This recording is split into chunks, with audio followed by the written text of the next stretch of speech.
शहर बाळ पुरस्कार मिळाला. 27 सप्टेंबर 2021 रोजी आयुष आठवीमध्ये शिकत होता. कोरोना काळात तेव्हा त्याचे ऑनलाईन क्लास सुरू होते. ऑनलाईन क्लास झाल्यानंतर तो तलावावरती म्हशी घेऊन गेला. तेव्हा तलावामध्ये तीन मुले बुडताना दिसली. त्यांनी त्याच्या जीवाची पर्वा न करता त्याने तलावामध्ये उडी खाऊन 3 पैकी 2 मुलांचा जीव वाचवला. शिवांगी काले हिच्याबद्दल थोडी माहिती सांगणार आहे.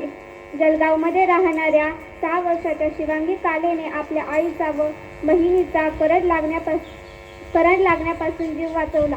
अंगणात खेळत असताना शिवांगीला तिच्या आईचा जोरजोरात ओरडण्याचा आवाज येतो. तिचा आईचा आवाज ऐकून ती घरात धावत जाते व विद्युत प्रवाह बंद करते व अशा प्रकारे तिने आपल्या आईचा व बहिणीचा जीव वाचवते. चिड़िया करती है बसेरा, वह भारत देश है मेरा, वह भारत देश है मेरा. जिथे शेतकरी, सैनिक, स्त्रियांना आदराचे स्थान असेल, श्रीमंती, गरिबी, भ्रष्टाचाराचे नाव नसेल, असा माझा विकसित भारताबद्दल दृष्टिकोन असेल. विकसित भारताबद्दल दृष्टिकोन असेल. नमस्कार, मी शशिकला चोरमले, 9वी क ची विद्यार्थिनी, तुमच्यासमोर विषय मांडते आहे विकसित भारताबद्दल माझा दृष्टिकोन. भारत या देशाचे नाव जरी तोंडावर घेतले तरी ऊर अभिमानाने भरून येतो. कारण भारत हा आहे तसा पश्चिमेला अथांग समुद्र, पूर्वेला हिमालयाची सावली, दक्षिणेला कन्याकुमारी, तर भारत मातेच्या शिरपेचात मानाचा तुरा खोपण्यासारखे स्वर्गाहूनही सुंदर असे काश्मीर. भारत हा असा देश आहे जिथे विविध वंशाचे, जातीचे, धर्माचे लोक एकोप्याने राहतात. विविधता ही भारतीय संस्कृतीचे सामर्थ्य आहे. विकसित होण्यासाठी आणि पुढे जाण्यासाठी अजून अनेक क्षेत्र आहेत ज्यावर आपण काम करणे गरजेचे आहे. आणि हे सगळं शक्य होऊ शकते शिक्षणाने. कारण शिक्षण हा राष्ट्राचा पाया असतो आणि त्या शिक्षणाच्या जोरावर आपण बऱ्याच क्षेत्रात पुढेही आहोत. जसे IT क्षेत्र असो, मेडिकल, टुरिझम आणि आर्थिक क्षेत्र व्यवस्था. 16 वर्षाखालील मुलांना पुरस्कार देण्यात येतो. पंकज सेमवाल, उत्तराखंड. 16 वर्षीय पंकजने बिबट्याच्या हल्ल्यातून आपल्या आईला वाचवले. हे धाडसामुळे त्याला 2018 मध्ये बाल शौर्य पुरस्काराने सन्मानित करण्यात आले. ममता दलाई. आपल्या भारतातल्या वीर मुलांना तुम्हाला अशा 2 मुलांच्या शौर्य गाथा सांगणार आहे. विजया पाटील या मुलीने 6 महिन्याच्या चिमुरडीला आगीच्या विळख्यापासून वाचवले व या तिच्या शौर्याच्या धाडसाच्या कार्यामुळे तिला भारत सरकारने बाल शौर्य पुरस्कार हा दिला. 12 वर्षीय आदित्य ब्राह्मणे या मुलांनी स्वतःच्या 2 भावंडांना विहिरीत बुडण्यापासून वाचवले, पण या कार्यात तो स्वतः वाचू शकला नाही. तो मृत्यू पावल्यानंतर भारत सरकारने त्याला बाल शौर्य पुरस्कार हा दिला. आपल्या अंकातही असे धाडस व शौर्य असावे एवढे मुलांनी माझे 2 शब्द समोर देईन. भगतसिंग यांनी पाहिले ते स्वप्न भारत स्वतंत्र झाला शेवटच्या श्वासापर्यंत. आयुष्याच्या शेवटीला स्वप्न मी रे बघतो. आयुष्याच्या शेवटीला स्वप्न मी रे बघतो. प्रत्येक श्वासाला स्वतंत्र मी रे जगतो. प्रत्येक श्वासाला स्वतंत्र मी रे जगतो. किती ते वीर जवान होते ते महान. किती ते वीर जवान होते ते महान. किती ते लढले मला आहे त्यांचा अभिमान. माझ्या भारताच्या महिलांनाही दर्जा पुरुषांपेक्षा छान. विज्ञान व तंत्रज्ञान घडवेल विकसित भारतासाठी नवे योगदान. नसेल जात धर्म भेदभाव तेव्हा होईल भारत देश आणखी महान. नसेल जात धर्म भेदभाव तेव्हा होईल भारत देश आणखी महान. धन्यवाद. आज माझ्या काही मैत्रिणी तुम्हाला एक नाटकाचा प्रयोग करून दाखवणार आहे. ते तुम्ही शांतपणे ऐकून घ्यावा अशी माझी नम्र विनंती. आठवड्याच्या बाजारात जाण्यासाठी काही स्त्रिया व काही पुरुष निघालेले आहेत. जाताना एका घराच्या दारात एक स्त्री डोक्याला हात लावून बसलेली पाहतात. सर्वजण तिच्या जवळ येतात व त्यांच्यामध्ये हा संवाद सुरू होतो. मला बाजाराला जायचं नाही. का गवाई नको ग बाई, नको ग बाई, नको ग बाई.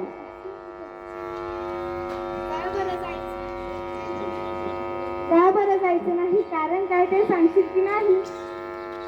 अहो बाजारात जायचं, कशा कशाची खरेदी करायची, कशा कशाची. अहो मंडळी, डाळ तांदूळ आणि भाजीपाला काय वेळ लागतो आपल्या संसाराला. मग ते समजा घेऊन त्यात काय अवघड? अरे आणू कशात, ठेवू कशात. आता तर समजा वस्तू कॅरीबॅग मध्ये मिळतात. तोच तर मोठा गटार हाय. कसा काय कॅरीबॅग भरून आणावी, वस्तू वतून डब्यात होतावा आणि कॅरीबॅग फेकून द्यावी म्हणजे झालं. त्या कॅरीबॅगा समद्या गटारी अडकतात, समद्या नाल्या तुटुंब भरतात आणि सांडपाणी येतं रस्त्याला. काय सांगता काय बाई? मग ध्यानात येतं का नाही? म्हणून म्हणते मला बाजाराला जायचं नाही, मला बाजाराला जायचं नाही. का ग बाई? अहो माझी आणि दुधाची म्हैस. आता तिला काय झालं? अहो माझी आणि मला सोडून गेली. पुढे जंगलात खेळण्यात. नाही हो, ती मरून गेली. कशा पाय मेली तुझी हरणी, तिच्यासाठी का गाते तू गाणी, का नाही केले औषध पाणी. ते तर सांगते म्या, ध्यानात येतं का नाही? तिनं प्लॅस्टिकच्या कॅरीबॅगा साड्या चवल्या आणि तिचं मन ओढावलं. तिचं बिचारं रडलं, दुधा असून त्या लेकराचं ओढलं. माझं मन खूप तडफडलं. प्लॅस्टिकचा कचरा हेच कारण, जनावरांचं ओढतंय मला. म्हणून म्हणते काय म्हणते? मला बाजाराला जायचं नाही, मला बाजाराला जायचं नाही. सरकारने काढला आदेश, प्लास्टिक नका वापरू हे त्यातला विषय. सजीवांना वाचूया हा दिलाय संदेश. पेपरातली बातमी वाचली की नाही? आता काय तुम्ही आमच्या बाजार नाही? सांग रे सांग, मला आठवत नाही. आले तरी का पेपरात? त्या समुद्र किनाऱ्यावर, त्या समुद्र किनाऱ्यावर. काय झालं त्या समुद्र किनाऱ्यावर? त्या समुद्र किनाऱ्यावर मरून पडली बिचारी 2000 कासवं, त्वचासाठी डोलातून वाटत असवं. फार वाईट झालं. प्लास्टिकच्या सुद्धा नाही वाचलं. ध्यान देऊ नाही का? एवढंच नाही, आणखी अग्रेस राहिलंय काय? सरकारनं केलाय कायदा, सजीवांना वाचवायचा केलाय वायदा. खरंच की काय? आपण आणि आपली पोरं खाणार काय? आपली काही माय ओसाड होत नाही. कशी काय? जमीन नांगरली, प्लॅस्टिकची जाळी वरती आली, शेतात पिकं येतील कशी मिळतील भांडीवर कंस. म्हणून म्हणते मला बाजाराला जायचं नाही, मला बाजाराला जायचं नाही. का ग बाई?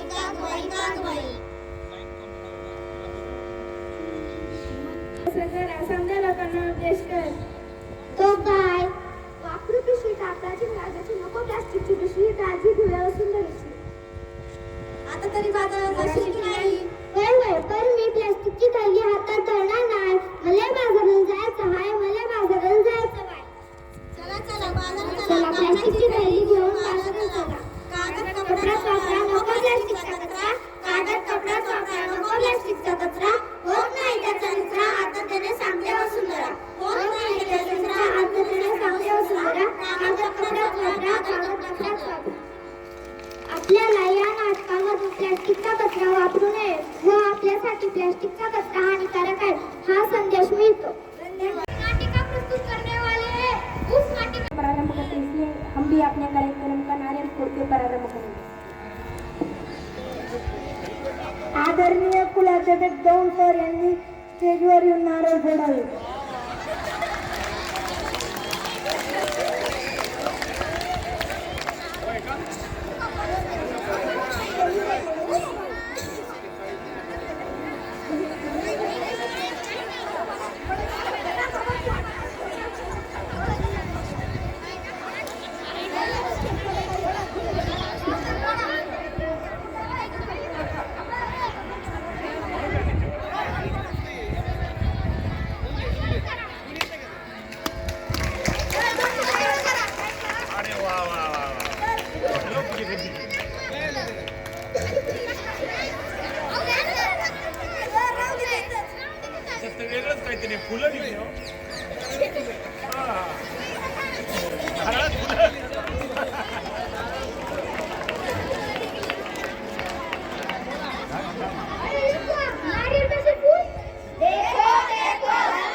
ठीक रहे।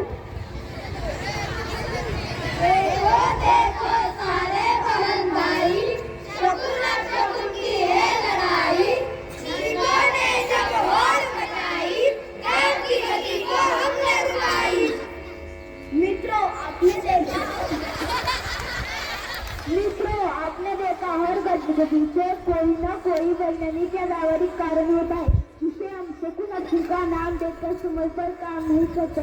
इसका असर हमारे काम पर पड़ता है और नहीं मिलता।